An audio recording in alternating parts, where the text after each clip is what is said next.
Ok.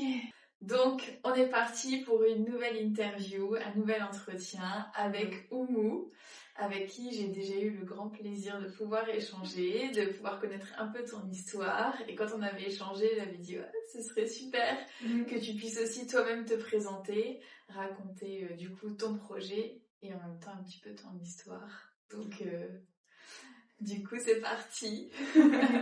En plus, là, t'es venue avec ton beau pull Waris. Waris. Ça y est, tu l'as reçu. Oui, Donc, ça y est, je l'ai reçu enfin. Alors, mon histoire, c'est une longue histoire, donc je ne saurais pas par où commencer. Bah, déjà, là, tu vas ouvrir un restaurant mi-mars, c'est ça. C'est ça. Donc, avec qui aura pour nom Waris. Et du coup, si tu peux déjà, comme tu m'as expliqué à moi ce que ça signifiait Waris, pourquoi ce nom-là et pourquoi tu l'as choisi. Ouais, alors Waris, j'ai choisi Waris déjà dans un premier temps parce que je trouve ça super joli. Et deuxièmement, je cherchais vraiment un nom pour ma société qui signifie quelque chose. Je voulais pas choisir quelque chose par hasard. Donc Waris, c'est un hommage à Waris Dahiry, écrivaine, militante contre l'excision et mannequin. Donc une femme assez forte, assez costaud. Donc qui a une histoire qui m'a beaucoup touchée, qui ressemble beaucoup à la mienne. Donc c'est un hommage à elle. C'est un hommage à ça, un hommage à toutes les femmes. Voilà. Magnifique, trop beau. Et donc du coup ton projet, pour pouvoir expliquer, c'est un restaurant pour initier les personnes à la cuisine africaine. Oui, c'est ça. Alors moi ce que je propose c'est la restauration typiquement africaine. Après je propose pas mal de grillades parce que moi ma spécialité c'est tout ce qui est grillade et la cuisine à l'ancienne parce que j'ai grandi avec mes grands-parents. J'ai été élevée par mes grands-parents. Donc c'est proposé 3 cartes dans l'année. Donc une l'hiver, une l'été et une le week-end. Parce que j'aimerais bien proposer les brunchs. Les week-ends, bon, pas à l'ouverture dans un premier temps. Donc peut-être 3 mois après l'ouverture, oui, effectivement. Ok, bon, bah, bonne chose à savoir, à retenir. Moi les brunchs, j'aime trop les brunchs. Ouais, moi aussi, j'aime trop tellement fan. ça, donc ouais, à voir. Ouais.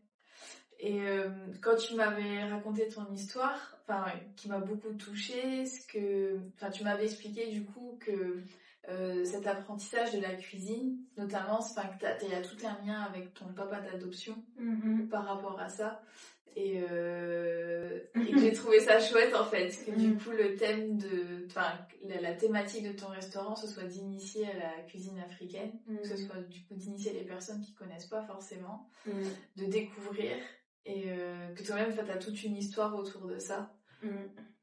Alors moi je suis arrivée dans ma famille parce qu'il faut savoir que j'ai grandi dans une famille d'accueil qui aujourd'hui est ma famille, m'a adoptée et en fait Eric c'est la femme de ma famille d'accueil de base parce que c'est un métier qu'elle a choisi, donc c'est son mari. Virginie, elle s'appelle, et en fait, Eric cuisinait beaucoup pour tout le monde. Il faut savoir qu'on était assez nombreux, on était 6 adolescents à la maison. Ils ont 4 enfants et il y avait moi et une autre fille qui était placée.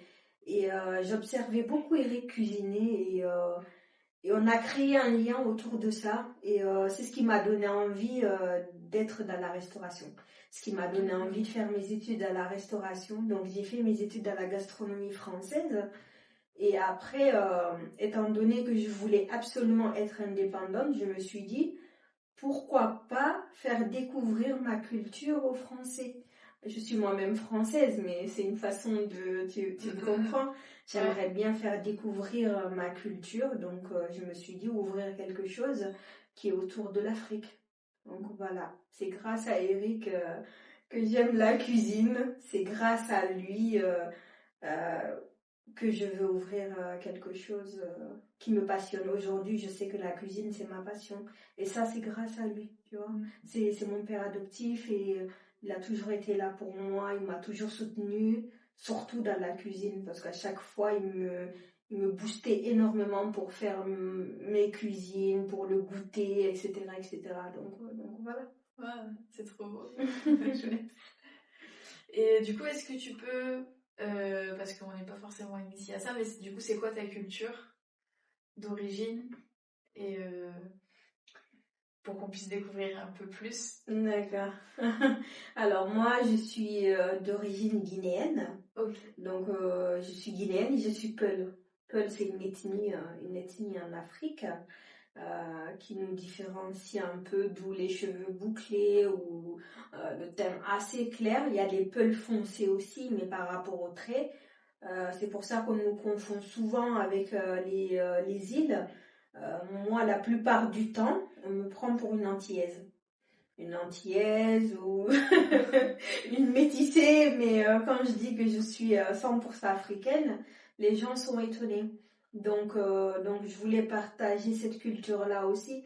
Donc quand vous allez venir dans mon restaurant, vous allez trouver un peu ce côté Peul.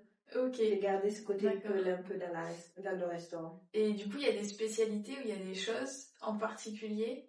Alors, les Peuls, on est une ethnie un peu fermée, sans lettres. C'est un peu compliqué, mais il n'y a pas vraiment une spécialité typiquement Peul, sauf le lakiri. C'est de la crème avec du maïs. C'est la crème avec du maïs. Mais il n'y a pas vraiment une spécialité Peul, hein, parce que le Congo, on le retrouve chez les Congolais. C'est cuisiné d'une manière différente, mais on le retrouve ailleurs. Bon, peut-être la sauce feuille de patate douce, que mon père aime énormément. Je ne l'ai pas retrouvée ailleurs que chez les Peuls, mais je ne suis pas sûre à 100% que ça soit typiquement Peul, tu vois. D'accord. Donc, Ouais. le tchèp, il est sénégalais. Ouais. Le mafé, les Maliens le consomment, les Guinéens le consomment, les Sénégalais aussi. Donc, c'est beaucoup l'Afrique de l'Ouest. Donc, ouais, non, je pourrais pas te dire qu'il y a une spécialité typiquement Peul. Ouais, donc c'est pour ça que toi aussi tu vas proposer des choses un peu plus globales, quoi. En tout cas, C'est ça. ouais, puis après, en tout cas, toute culture, ou même la cuisine, ça voyage, vu que les gens communiquent, et voyagent également, donc la transmission de la cuisine se fait. Donc c'est un peu normal qu'on le retrouve Bah oui, ailleurs. c'est ça. Donc, je vais proposer des choses que tous les Africains consomment en général. Donc, comme les alogos, par exemple, c'est consommé partout en Afrique. La tchéké, la semoule de manioc, les patates douces sous plusieurs formes. Et il y a plein d'autres petites choses, les grillades, surtout les grillades.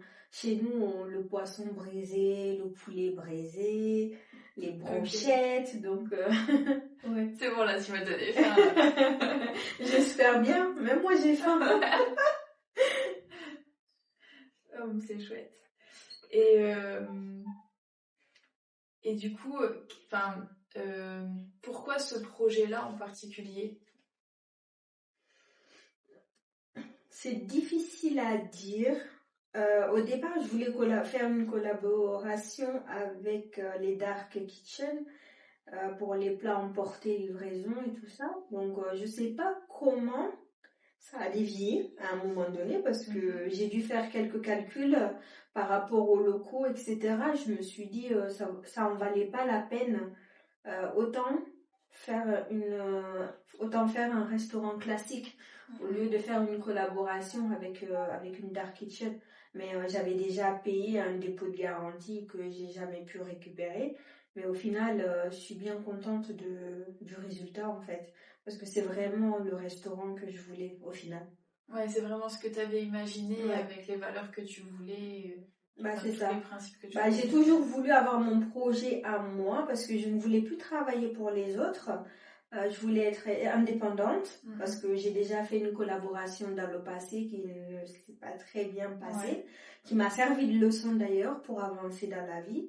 Et j'ai utilisé ça comme une force, on va dire, parce que j'ai beaucoup appris. J'ai beaucoup appris par rapport à cette personne, à ce projet-là qui est passé. Donc, je veux utiliser ça pour la bonne cause, on va dire. Et ça m'a servi de leçon et je veux simplement avancer, mais avancer dans le bon sens, dans la bonne direction. Et c'est pas toujours facile parce qu'aujourd'hui, certes, j'entreprends, mais je sais pas comment ça va se passer. Je sais pas, tu connais jamais la finalité. Ouais, c'est ça. Oui, Tu prends des risques, mais ça peut s'arrêter du jour au lendemain. Tu vois ce que je veux dire? Ouais, donc aujourd'hui, je tente le coup. Et je verrai ce que ça va donner, c'est tout. Je me prends pas la tête en fait. Avant, j'étais très perfectionniste dans le sens où j'entreprends quelque chose, je voulais absolument que ça marche. Moi, j'entreprends pas quelque chose si je sais que ça va pas aboutir. J'étais tout le temps dans ce concept-là et honnêtement, c'est une erreur. Tu entreprends quelque chose que tu aimes, faut pas te mettre de pression. Aujourd'hui, j'ai appris que j'avais pas besoin de me mettre une pression supplémentaire et je dois juste faire ce que j'ai envie de faire, ce que j'aime faire et puis c'est tout. Ce qui doit arriver va arriver. Malheureusement, on peut pas avoir le contrôle sur tout, tu vois. Et je voulais créer un projet aussi pour la bonne cause. Tu vois ce que je veux dire? Donc Waris, c'est un hommage à Waris Daïri, mais il y a autre chose derrière, quoi. Ok. Comme quoi? Comme quoi? Waris, c'est un hommage à Waris Daïri qui, d'ailleurs, je te conseille de regarder Fleurs du désert. Tu comprendras mieux la chose, mais chaque année, j'aimerais bien faire un don à une association qui justement protège les femmes qui ont subi l'excision. Donc Waris, c'est un hommage à ça. Parce que Waris Daïri a été mariée, vendue, excisée. Donc elle a lutté pour ça. Elle s'est battue pour ça. Elle est devenue directrice de l'ONG contre l'excision, etc. Elle a protégé cette chose-là. Et c'est un hommage à elle et c'est un hommage aussi à toutes les femmes excisées. Donc c'est pour ça que je tenais vraiment à l'aboutissement de ce projet. C'est magnifique. Merci. C'est vraiment chouette. Je suis arrivée en France parce que j'ai été mariée. J'ai été mariée à un homme qui avait l'âge de mon père. Et en fait, cet homme, il vit en Angleterre. Il vit en Angleterre et je devais le rejoindre là-bas. Et je suis arrivée en France, je suis restée chez sa tante à Paris pendant une année, ou près 8 mois, entre 8 mois et 12 mois. Je ne saurais pas te dire exactement quand. Et le temps qu'il fasse mes papiers pour que je puisse le rejoindre en Angleterre. Le problème, c'est qu'il était trop pressé que j'arrive en Angleterre. Il était trop pressé de ma venue. De ce fait, il a fait des faux papiers en me rajoutant de l'âge, sans ma carte d'identité, etc., pour que je puisse traverser. L'ennui, c'est que j'ai jamais pu traverser parce que j'ai été attrapée par la police et ils ont vu que les papiers étaient faux. Et du coup, j'ai été bloquée, j'ai été placée en garde à vue pendant plusieurs jours, le temps qu'ils découvrent mon âge, mon identité, etc., etc. Donc, c'est à ce moment-là que j'ai été placée en famille d'accueil, parce qu'en France, on a cette chance d'être protégé quand on est mineur. Donc, étant donné que j'étais mineure, j'ai été placée directement en foyer d'accueil durant 2 ans. Ensuite, j'ai été dans ma famille d'accueil qui est aujourd'hui ma famille. Donc voilà. Voilà. Donc tu me parlais avec qui tu as appris à cuisiner. C'est ça. Et tu as transmis cet amour de la cuisine. C'est exactement ça. Donc je suis arrivée en famille d'accueil. Alors le plus difficile en France, c'est même pas le froid en fait, c'est la nourriture. J'avais faim, j'avais tout le temps faim, c'était horrible. Parce que chez nous, on mange épicé. Ouais. Moi, j'ai toujours mangé du piment. Encore aujourd'hui, s'il n'y a pas de piment dans mon plat, je ne savoure pas, je n'aime pas. Donc j'ai toujours mangé du piment et j'arrive en France toute tout est fade. Je suis désolée, hein, j'ai fait la gastronomie française. Aujourd'hui, je sais que c'est pas fade parce que mes plats préférés sont souvent français ou italiens, tu vois. Donc, je vidais les pots de poivre. Ma famille d'accueil me disait Oumou, tu veux pas goûter les endives? Par exemple, les endives au jambon. Vraiment un truc Bon, du Nord. jambon de poulet pour moi, parce qu'ils se sont toujours adaptés à moi. Donc, il me disait, goûte, je voyais l'aspect. Je disais, ah non, c'est bizarre. Il dit, mais t'as même pas goûté. Je dis, ouais, je sais, mais c'est bizarre. Je voulais rien goûter.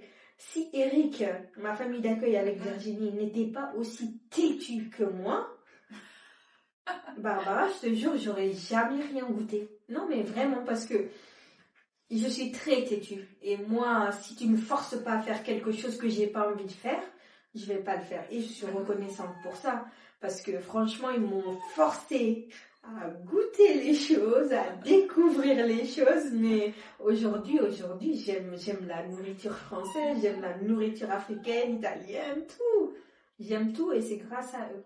Donc, voilà. Et en même temps, tu m'avais expliqué que même eux s'étaient adaptés et avaient appris à cuisiner la cuisine africaine. Quoi. Ouais, c'est ça. Il y a plein de sauces qu'ils faisaient pour me faire plaisir. Ouais. Les sauces, il y a une sauce au poulet aubergine, c'est une de mes sauces préférées.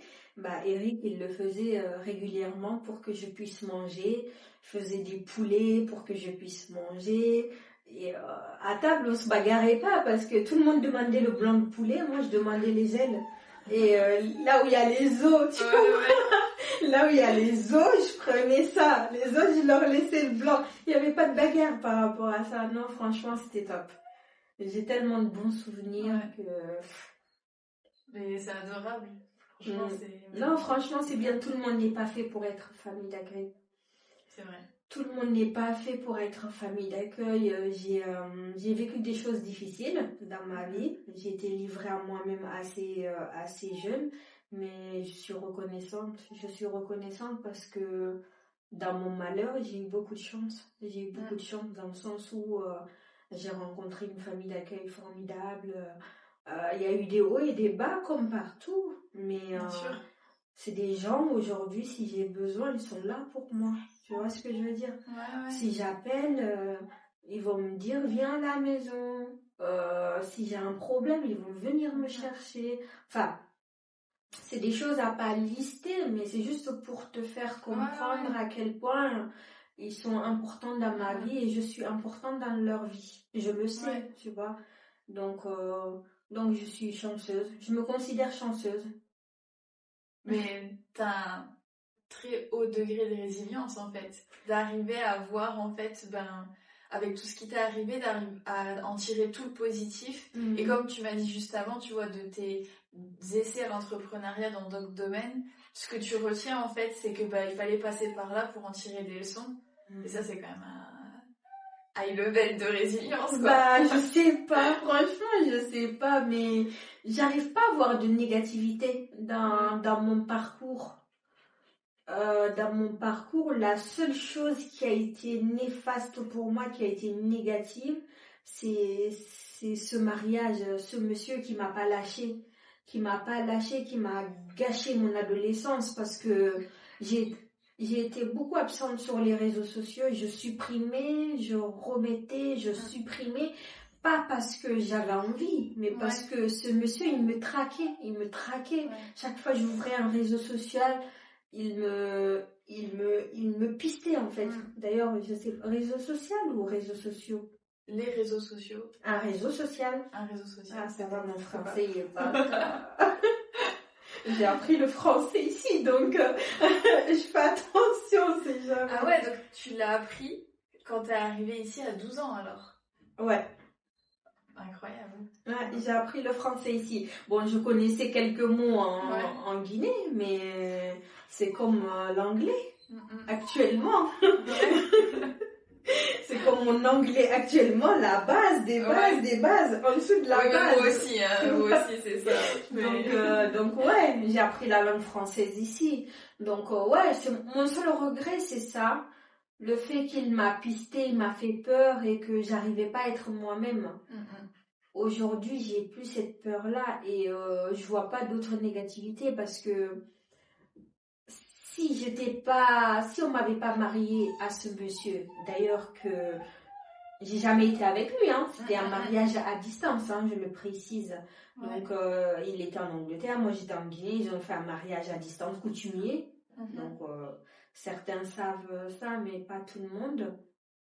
Oui, parce qu'en fait, tu t'es jamais allée en Angleterre, en fait. Non, j'ai déjà été en Angleterre, Oui, mais pas par mais rapport pas à... par rapport à ça. Donc en fait, Ouais, j'ai été bloquée, on s'est jamais vu, on n'a Voilà. jamais vécu ensemble, etc.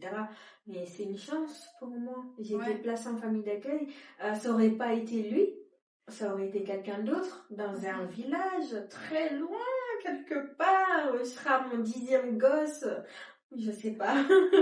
Je sais pas. Donc, quand on me dit que je prends les choses positivement, je vois pas comment je pourrais les prendre autrement. Ouais, bah. Parce que si j'imagine l'autre vie, elle est catastrophique. Ouais. Tu vois ce que je veux dire? Oui, dans ton parcours, dans ton histoire, que ouais, qu'il y ait eu cette chose-là, que t'es stoppée et que du coup ça a changé la donne. Bah oui, ça a changé la donne. C'était lui, ça aurait été quelqu'un d'autre qui vivait en Guinée, je serais restée en Guinée. Je sais pas quelle vie j'aurais pu avoir. Voilà, quelle vie t'aurais pu et avoir. j'ose même pas l'imaginer. Parce que c'est sûr, elle est catastrophique, tu vois. Donc dans mon malheur, je dis toujours que j'ai eu beaucoup de chance. Ouais. Alors du coup, je voulais te poser une autre question. Qu'est-ce que ça fait du coup d'être une femme dans l'entrepreneuriat? Ouais, très difficile. Très, très difficile. J'ai commencé mon projet il y a 2 ans. Quand j'ai commencé mon projet, je passais une période très très difficile. J'avais déjà construit dans un projet précédent, comme je t'avais expliqué. Je vais pas trop m'étaler sur le sujet, mais ça s'est très mal passé. Et le fait d'entreprendre dans la difficulté, ça a été pire que tout. Les portes sont refermées, les gens, t'as beaucoup de refus. Et en plus, moi, je sais pas si ça a joué ou pas, mais j'ai ce côté un peu garçon manqué où je suis souvent en jogging, en legging, jogging, tout ça, sweat à capuche, sac à dos, enfin. J'aime bien être à l'aise pour travailler, j'aime pas les talons, tout ça, seulement pour les sorties, mais pour travailler, je trouve que c'est pas confortable, t'es pas à l'aise. Donc quand je fais mes rendez-vous, par exemple avec les fournisseurs, les grossistes, les rendez-vous, ils me prennent un peu de haut, la plupart du temps. Parce que selon eux, en plus, ils me donnent toujours 19 ans, 20 ans. Donc ça m'énerve, mais je garde la face. Et quand je commence à m'exprimer, par contre, c'est une autre histoire. Ils voient que, ouais, vraiment, elle se laisse pas faire et tout. Mais en tant que femme, c'est très, très difficile. Faut savoir ce que tu fais. Faut connaître ta direction et après, tout va suivre. Mais si t'as pas le caractère qui va, tu vas te faire bouffer. Tu vas te faire bouffer, ouais. Pour pouvoir être crédible, en fait, aux différents prestataires et aux personnes auxquelles... Ouais. La plupart du temps, je devais rester... je sais pas comment expliquer ça, mais c'est comme ça et pas autrement. Et j'ai déjà ce caractère-là, tu vois, mais je le montre rarement. J'essaye toujours de faciliter les choses, les gens, la communication et tout ça, mais il y a des gens, dès que tu laisses une faille, ils en profitent. Ouais. Donc, moi, je veux ça, je veux pas autre chose, je le veux pas autrement, je le veux comme ça. Et si t'es pas content, bah, je vais prendre un autre prestataire. C'est tout, point final. Tu dois rester dur, c'est tout, malheureusement. Du coup, une autre petite question. Une personne qui t'inspire, ce serait qui? Bah, Waris. Ouais. C'est une personne qui m'inspire. Après, il y a Oprah. Ouais. Oprah qui m'inspire. Ah oui, oui, énormément. Et qui m'inspire parce que il y a tellement Michelle. Donc, ouais. Michelle Obama? Ouais. Ouais, j'adore aussi. Ouais. Michelle Obama m'inspire beaucoup. J'ai lu son livre et son parcours. Taraji Hamson, je sais pas si tu connais, c'est une femme, c'est une actrice. Ok. C'est une actrice afro-américaine. Elle a percé à 40-45 ans, tu vois. Et elle raconte son histoire et tu te dis tout est possible, tu vois. C'est pas une question d'âge ou d'opportunité ou quoi que ce soit, c'est suivre son rêve. Je pense que pour moi, personnellement, quand tu suis ton rêve, les portes s'ouvrent. C'est obligé, c'est obligé. Donc, ouais, il y en a tellement qui m'inspirent, je pourrais pas tous les citer. Ouais, c'est déjà pas mal, mais c'est cool. Et ça donne des idées. Ouais. Enfant, tu rêvais d'être quoi? Jusqu'à l'adolescence, je voulais être psychologue. Ok. Ouais, je voulais être psychologue. C'est le seul métier que j'aurais aimé faire si j'avais pas connu la restauration. Même quand j'ai découvert la restauration, pendant longtemps, je me disais, non, c'est pas mon métier parce que t'es payé pour rien. Tu travailles comme une malade mentale. Rares sont les entreprises qui te prennent à ta juste valeur. C'est un métier très très compliqué, la restauration. Ouais. Donc si t'es pas haut cadre ou gérante, le métier de serveur, serveuse ou de cuisinier et tout ça, la plupart du temps tes heures sup ne sont pas payées, t'as pas tes week-ends, c'est des coupures. Ça veut dire que tu commences à 9h, tu finis à 15h, tu reprends à 18h, 19h, t'as pas de vie. T'as pas de vie à part. Donc, psychologue. Psychologue. Si j'avais pas eu la restauration, si j'étais pas tombée amoureuse de la restauration, ça aurait été... Petite, c'était ce à quoi tu rêvais. Ouais. Disais, psychologue, aider les gens à surmonter leurs problèmes. Je suis faite pour ça. Ouais, je trouve aussi. Avec toute ta positivité et ta bonne humeur, je pense qu'ils finiront par me détester. Ils vont venir avec leurs problèmes et moi je serai là avec ma lumière. Soyez positifs. Voilà. Ça n'aurait pas collé. Mais bon. Mais les gens viendront au restaurant pour ça. Ouais, pour ça avoir c'est ta bien. bonne lumière. Ouais, ça c'est bien. Ça c'est une bonne chose. Repartir avec le sourire et le ventre plein. Bah j'espère. J'aime nourrir les gens. J'aime trop nourrir les gens. Moi, si tu viens chez moi, t'as pas mangé, c'est qu'il y a un problème. Ouais, c'est sûr. Les gens ils vont venir manger. Bah, j'espère. Si tu pouvais remonter le temps et te donner un conseil à toi petite, tu te dirais quoi? Si je devais me donner un conseil à moi petite? Ouais. Tu peux remonter le temps. Ouais. Et tu peux aller te voir toi petite et te donner un conseil pour la suite. Ne donne pas tout aux gens. Ne donne pas tout aux gens. Toute ma vie, j'ai été gentille. Je suis la définition même de la gentillesse. Je dis j'étais, parce que c'est plus le cas.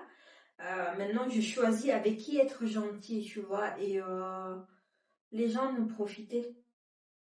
Beaucoup de gens en ont profité et ça m'a causé que des problèmes. Ouais. Donc, sois gentil, mais sois gentil avec les gens qui le sont avec toi.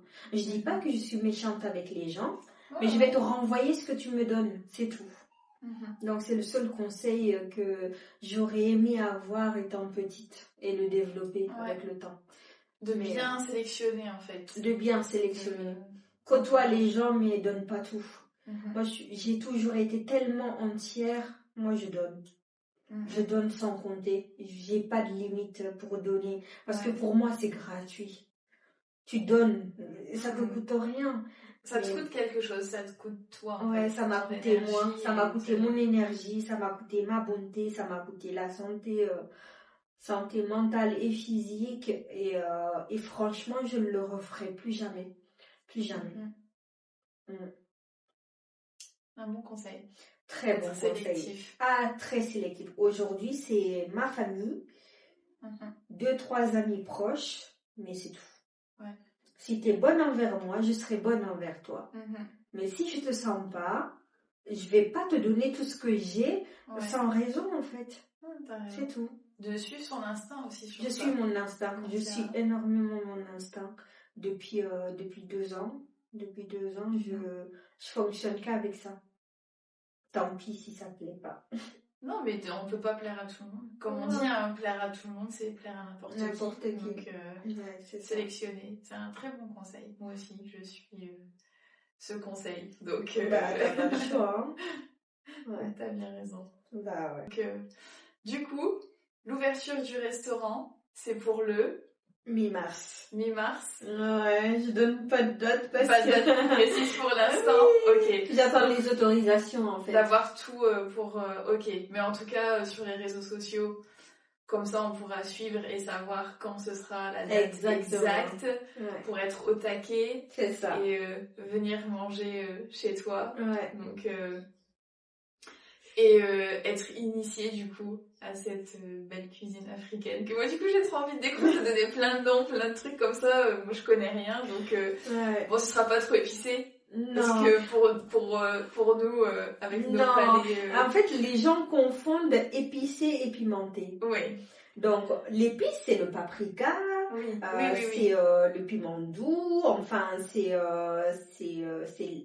comment on dit ça, c'est le cumin, c'est le curcuma, tout ça c'est des épices. Ouais. Sel, poivre, ail, tout ça c'est des épices. Non, pas l'ail, mais le reste voilà. Mais le piment, c'est le piment. Ouais. Tu vois ce que je veux dire? Donc c'est une cuisine épicée qui n'est pas pimentée. Parfait alors. Donc voilà. Tu vas t'y plaire, tu vas aimer, il n'y a pas de problème, t'inquiète pas. Même ma propre famille, ils aiment le mafé. Surtout Augustin. Augustin kiffe le mafé. Il aime trop le mafé. Donc il n'y a pas de problème, tu vas aimer.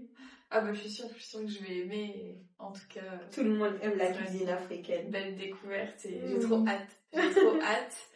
Et de pouvoir faire découvrir ça aussi à mes proches et à mes amis. Avec plaisir. Avec grand plaisir. Voilà. Ben en tout cas, je suis trop contente du coup que tu aies pu te présenter, parler de toi directement, que ce soit pas moi qui t'ai présenté, mais que tu te sois toi-même présenté, que tu aies toi-même parlé de toi, que du coup les gens puissent s'inspirer aussi de ton histoire, avec de toute ta positivité, le fait que avec tout ce qui t'est arrivé, t'en tires le meilleur en fait. Des leçons et que si c'est passé telle ou telle chose, c'était qu'il y avait une bonne raison. C'est ça. Et ça c'est génial en fait, super inspirant et que en fait et puis même d'oser te lancer dans un super projet et de suivre comme t'as dit que quand on suit ce en quoi on rêve, ce qui nous correspond, que ça peut que marcher. Donc, c'est une belle leçon aussi. C'est beaucoup l'instinct. Ouais. Ma famille était très inquiète pour moi parce que je suis mon instinct, mais ça a été rude. Ça a été rude en épreuve, très rude en épreuve, parce que du coup ils avaient peur pour moi, pour ma santé, etc. etc. Mais moi je dis, l'entrepreneuriat c'est pas fait pour tout le monde. Non, c'est pas fait pour tout le monde, mais il y a des personnes qui parfois, peut-être elles sont faites pour ça, mais elles osent pas. Et qu'il faut cultiver un certain état d'esprit pour pouvoir y aller. Donc, c'est ça. En fait, l'entrepreneuriat, si t'es pas prête à tout, te lance pas. À partir du moment où tu vas te lancer, tu dois te dire, ok, quoi qu'il arrive, je vais aller au bout. Oui, parce que rien ne va se passer comme prévu. Voilà, donc, quoi qu'il arrive, je vais au bout. C'est ça. Si t'as pas cette mentalité-là, cet objectif-là, franchement, tu vas arrêter à la moitié. Et je suis sûre, il y a des gens, ils en parlent pas, mais ils ont arrêté à la moitié. Ah oui. Parce que moi, je peux t'assurer que tous les jours, je me disais, ok, là c'est la dernière, j'arrête après. J'arrête. Et t'es encore là. Et tu remets ça. Et on lâche rien. Donc, Ah ouais, parce que la balance, elle était faite. Ou je vais au bout, ou j'ai des regrets. Ouais. Moi, je veux pas de regrets dans ma vie. Non. Donc on va au bout. On va au bout. Donc c'est parti. Quoi qu'il m'en coûte. J'ai dit, quoi qu'il m'en coûte, je vais au bout. Mais Et ça va. encore, c'est pas encore au bout, hein. Ouais. Là, c'est le début en tout cas. Ouais, c'est le Donc, début. mais c'est chouette. Et du coup, là, du coup, c'est la deuxième vidéo, deuxième interview. Et j'espère du coup vous retrouver pour une troisième, une quatrième, avec en plein de beaux parcours encore. Oui. Donc là, c'était trop chouette de le faire avec toi. Donc, Oui. Franchement, c'était sympa. Je pensais pas à faire ce genre de choses. que t'allais oser faire. Ouais. Bon, jusqu'au bout. Donc, on est parti. On est parti. Allez, c'était chouette en tout cas.